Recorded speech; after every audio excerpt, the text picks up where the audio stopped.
Selamünaleyküm sevgili Kumsal Tanem takipçileri. Hayallerimin peşinden yüzlerce kilometre yol gittim adında bir video yayınlamıştım. İkinci videoda da köy hayatına ilk adım demiştim. Bütün bu videolar, o iki videoda bu arsa ile alakalıydı. Burası Çamlıyayla'nın Sebil Mahallesi. Şimdi burada bir arsa almıştım. İkinci videomda fidan diktim. İlk videoda da burayı alış serüvenim vardı. Şimdi fidan diktik. Toplamda 20 tane fidan diktik. Bu 20 tane fidan şu anda ne durumda ona bakacağız. Bir de arsanın etrafını çevirdik. Kapı yaptırdık. Onu da görmemiştim.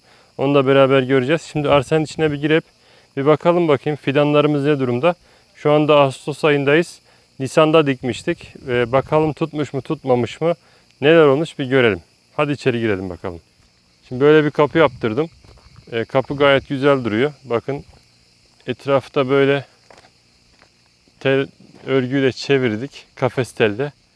Aslında arsa aşağı kadar devam ediyor ama toprak kayar diye biz böyle yaptık. Biraz sonra içeri gireceğim. Size nerede ne var onu anlatacağım, göstereceğim. Şu anda bence gayet güzel olmuş. İyi yapmış yapan arkadaşımız. Eline koluna sağlık. Bir içeri girelim. Kapımız da iyi, güzel. Hatta kapımız gerçekten çok güzel. Şuradan keçiler girebilir diye, bu bölgede çok fazla keçi var. Keçiler girebilir diye şuradan aşağıya birazcık böyle çalı çırpı koyduk ama yani arkadaşlar, abimler koydular. Yalnız yine açıklık var. Şimdi biraz sonra buraya da devam edeceğim, kapatacağım. Şimdi bir içeri girelim bakalım. Bismillahirrahmanirrahim. Kapımız güzel açıldı. İyi, sevdim kapıyı maşallah. Bismillahirrahmanirrahim. Hadi bakalım girelim arsamıza. Ya Allah. Bizi arsaya girince kızılcıklar karşıladı. Kızılcıklar olmuş. Şimdi burası ot olmuştu. Yan komşumdan rica ettim. Sağ olsun buraları kesti.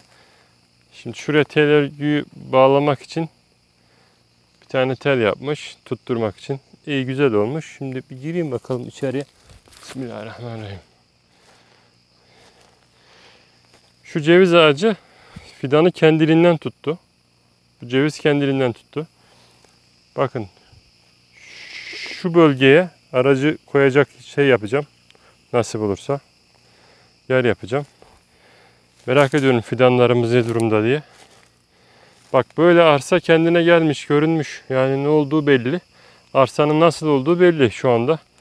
Da fidanlara bakalım. Fidanlar da kuruyanlar var mı? Bir iki tanesi sanki kurumuş gibi duruyor. Bu ne? Vallahi bu kurumuş olabilir.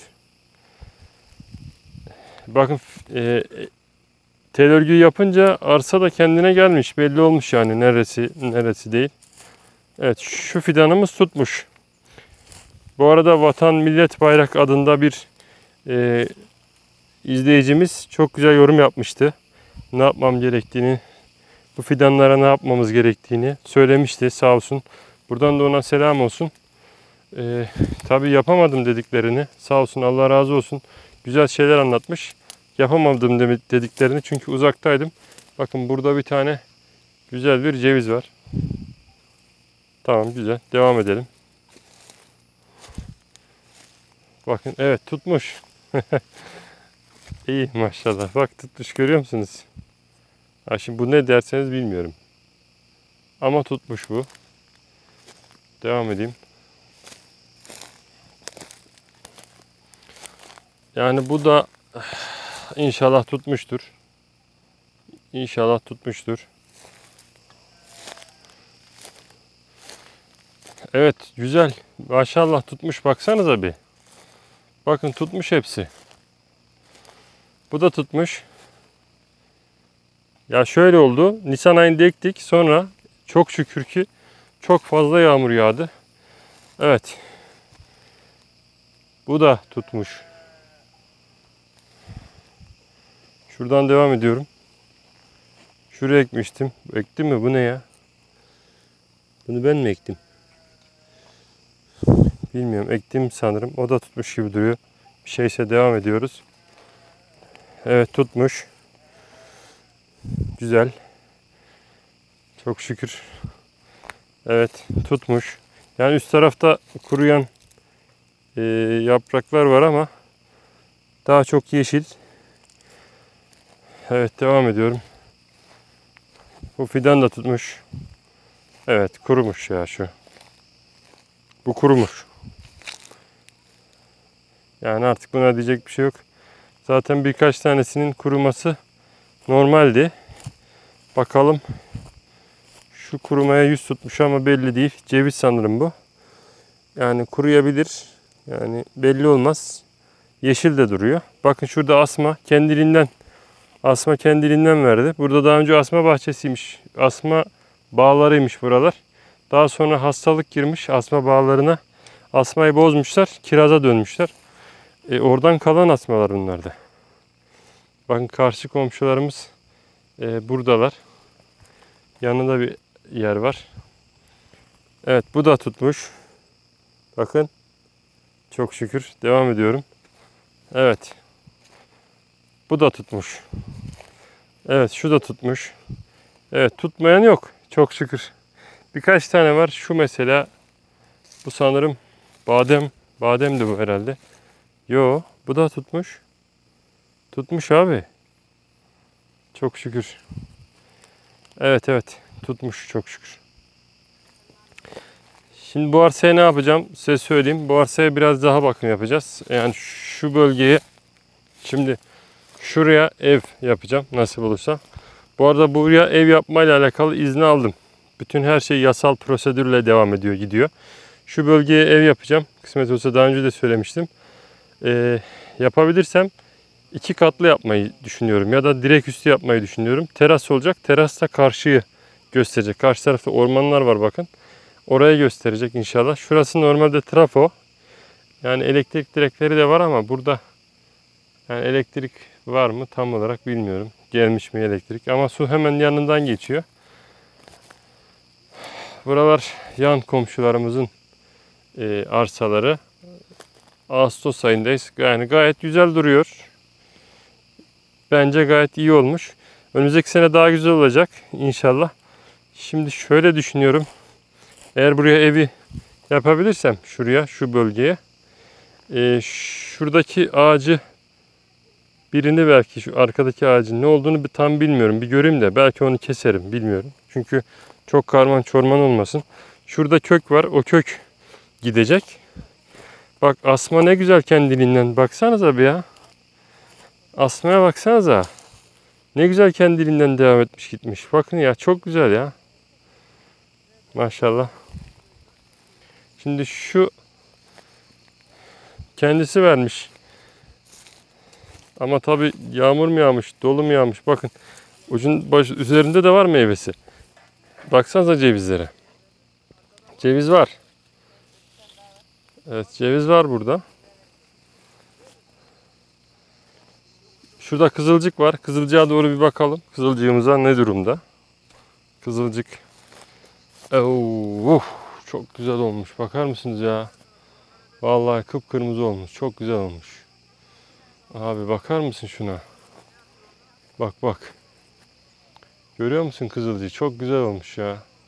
Birazcık toplayayım şimdi kızılcık da eve götürüp yiyelim inşallah. Şimdi kızılcıklar olmuş.